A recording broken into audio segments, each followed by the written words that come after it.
ইমাম আবু ইউসুফ রহমতুল্লাহ আলাইহির বাড়িতে বেড়াইতে আসছে ইমামে আজম ইমাম আবু হানিফা রহমতুল্লাহ আলাইহ। ইমাম আবু ইউসুফ রহমতুল্লাহ আলাইহির একটা মেয়েকে বলল, মাগো আমার ওস্তাদ আজকে আসবে আমাদের বাড়িতে, এ মা তুমি পাক পবিত্র হইয়া খানা পাক করবা, খানাগুলা সুন্দর করে পরিবেশন করবা। তো ইমামে আজম যখন ছাত্রর বাড়িতে ইমাম আবু ইউসুফ রহমতুল্লাহ আলাইহির বাড়িতে আসছেন, বলছে মা তার জন্য খুব ভালো করে খাবার দাবার পাক করো। পাক শাক করছে, করার পরে মেয়ে অত খুব আদর যত্ন করে তার জন্য রান্না বাড়া সবকিছু করছে, খানা সামনে দিছে। দেওয়ার পরে মানে তুলনামূলক একজন মানুষ যে কয়টা ভাত খায় এর চেয়ে অনেক ভাত বেশি খেয়েছে। একজনে মনে করেন এক বাটি ভাত খায়, এখন ভাত দিছে এক বোলের মধ্যে অনেক বেশি, তরকারিও এরকমই দিছে। ইমাম আবু হানিফা ইমামে আজম রহমতুল্লাহ আলাইহি ভাত যা আছে সবই খাই গেছে। কন্যা সুবহানাল্লাহ। এমনি নিয়ম হইল, আল্লাহ ওয়ালাদের অভ্যাস হইল খানা কম খাওয়া। পেটের 3 ভাগ কইরা 1 ভাগ খানা খাইব, আরেক ভাগ পানি, আরেক ভাগ খালি রাখবো, যেন শ্বাস প্রশ্বাস ছাড়তে পারে, শরীরের জন্য আরাম হয়। আমাদের অভ্যাস হইল খানা ভালো খাইলে একবারে খাইতে খাইতে খাইতে খাইতে একদম টোটকা পর্যন্ত খাই। খাওয়ার পরে দয়া করে বেশি অনেকে 7 আপ খাইলে কি ফেটটা ক্লিয়ার হইব, না আদা খাইলে ক্লিয়ার হইব, না কি খাইলে ক্লিয়ার হইব, পরে আরো মাথা নষ্ট। খানা খাওয়ার সময় তো আর কোনো চিন্তা ভাবনা নাই। তুলনামূলক খানা বেশি খাইছে। বেশি খাওয়ার কারণে, বেশি খাওয়া তো আল্লাহ ওয়ালাদের অভ্যাস না। আবার রাত্রে আমার আব্বার ওস্তাদ রাত্রে ওইটা তাহাজ্জুদ পড়বে। এত বড় জমানার ওলি, এত বড় ইমাম, পানি রেখে দিছে তাহাজ্জুদের জন্য, পানি দিয়ে ওযু করব, মেসওয়াক সবকিছু ব্যবস্থা করে দিয়ে রাখছে। সকালবেলা ঘুম থেকে ওইটা দেখে পানির জায়গায় পানি উঠেছে, ওযু টুজু করে না। ফজর নামাজ পড়ে আইছে, পরে ইমাম আবু হানিফা রহমতুল্লাহ আলাইহি বলে, আবু ইউসুফ আমার তো জামগা দরকার, আমার গিয়ে ক্লাস ধরবো, ছাত্র বসে থাকবো জায়গা। আমার ভাইয়েরা, ইমাম আবু হানিফা রহমতুল্লাহি আলাইহি যখন ইমাম আবু ইউসুফ রহমতুল্লাহ আলাইহির বাড়ি থেকে বিদায় নিয়ে চলে যায়, মেয়ে ঘর থেকে বলতেছে, আব্বা আপনি না বলছেন আপনার ওস্তাদ এত বড় ওলি, এত বড় জমানার ইমাম, হে আব্বা আল্লাহ ওয়ালাদের স্বভাব হলো খাওয়ান কম খাওয়া। এতগুলি খানা দিছি, কমপক্ষে 3-4 জন মানুষ খাইতে পারবে, সবগুলা খানাই খাইয়া শেষ করল। আবার রাত্রে তাহাজ্জুদের জন্য পানির ব্যবস্থা করিয়া দিছি, এখন তাহাজ্জুদ পরে নাই, যেমনের পানি সেইভাবেই আছে। হে আব্বা আপনার উস্তাদের কাছে আমার এই 2টা প্রশ্ন, এই 2টা উত্তর দিয়া যাইতে বলেন, আপনি জিজ্ঞাসা করেন।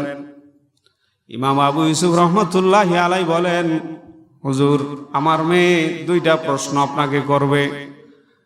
কাছে যখন আসছে, মেয়ে নিজেই প্রশ্ন করতেছে, হুজুর এতগুলো খানা খাওয়া তো আল্লাহ ওয়ালাদের স্বভাব না, আপনি কেন এত বেশি খানা খাইলেন? আবার রাত্রে তাহাজ্জুদ পড়লেন না, আপনি এত বড় ওলি কিভাবে হইলেন? যেভাবে রাখছি পানি সেইভাবেই আছে। ইমাম আবু হানিফা রহমতুল্লাহ আলাইহি বললেন, মা হিসাবে ছাত্রর মেয়ে নাতি হয়। বলে, মা তুমি যে প্রশ্ন আমাকে করছো, আল্লাহ ওয়ালাদের খানার অভ্যাস কম কম খানা, আল্লাহ ওয়ালাদের অভ্যাস। মাগো তুমি যখন আমার সামনে খানাগুলি পরিবেশন করছো, আমি লক্ষ্য করিয়া দেখলাম এই খানাগুলির মধ্যে আল্লাহ পাকের অসংখ্য বরকত, অসংখ্য রহমত নাজিল হইতেছে। কোন সুবহানাল্লাহ। তার মেয়েও তো এরকম পাক শাকও করছে, এরকম পবিত্র খানা, একবার হালাল খানা, দেখে এটার মধ্যে প্রচুর বরকত নাজিল হইতেছে। এ মা এই বরকত দেখিয়া আমি মনে মনে ভাবলাম, এমন বরকতি খানাগুলি আমি বাদ দিতে পারি না, আমি সব খেয়ে ফেলছি, সবগুলি বরকত আমি যেন পাই। এই হালাল খানার বরকতে রাত্রে আর কোনো ঘুম হয় নাই। মাঝে মাঝে কড়া চা খাইলে দেখবেন রাত্রে ঘুম হয় না। কয় তোমার এই হালাল খানার তাসিরে আমার শরীরে আর কোনো ঘুম আসে নাই। এমনিই তো এশারে অজু দ্বারা ফজর নামাজ পড়ছে 40 বছর। এশারে অজু দ্বারা ফজর পড়ছে 40 বছর। ইমাম আজম বলতেছে খানা খাওয়ার পরে আমার শরীরে এমন একটা ক্রিয়া হইল, এই ক্রিয়া সারা রাত্র আর ঘুম হইল না। সারা রাত্রে আমি তাহাজ্জুদের নামাজেই ছিলাম, আমি নামাজে কোরআন তেলাওয়াত করতেছি, আর আমার মাথার মধ্যে কোরআনের আয়াতগুলি থেকে 100 মাসলা হল হয়েছে। সুবহানাল্লাহ।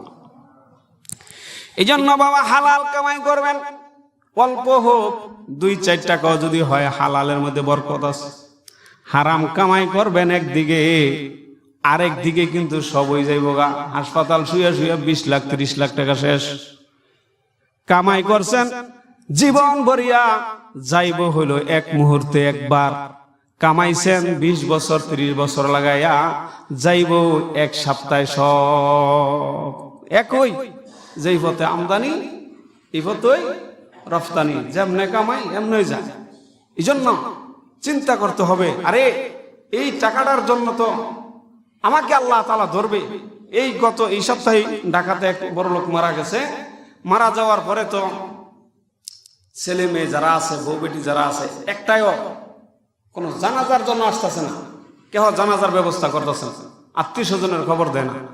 বাড়িতে উকিল মুক্তার লয়েছে ইয়া করার লেগে, দলিল পত্র করার লেগে। কোন বাড়ি কারে দিবে, বাড়ি নরসিংদী, কোন বাড়ি কাকে দিবে, কোন জমি কাকে দিছে, কোন দোকান কাকে দিছে, এগুলো সব যার যার নামে লেখার জন্য বাড়িতে মুক্তার নিয়ে আসছে। পুলিশ আসছে, আইসা বলতেছে কি ব্যাপার। এখন মার জবানবন্দি আর বড় ভাইয়ের জবানবন্দি হইলো, ছোট ভাইয়ে যা আছে বাপের থেকে সব লিখে লইলেছি। এখন এটার ফায়সালা না হওয়া পর্যন্ত তারে মাটির নিচে দাফনের কোনো সুযোগ নাই। এই টাকা তার জন্য অভিশাপ হয়েছে, বিপদের কারণ হয়ে দাঁড়াইছে।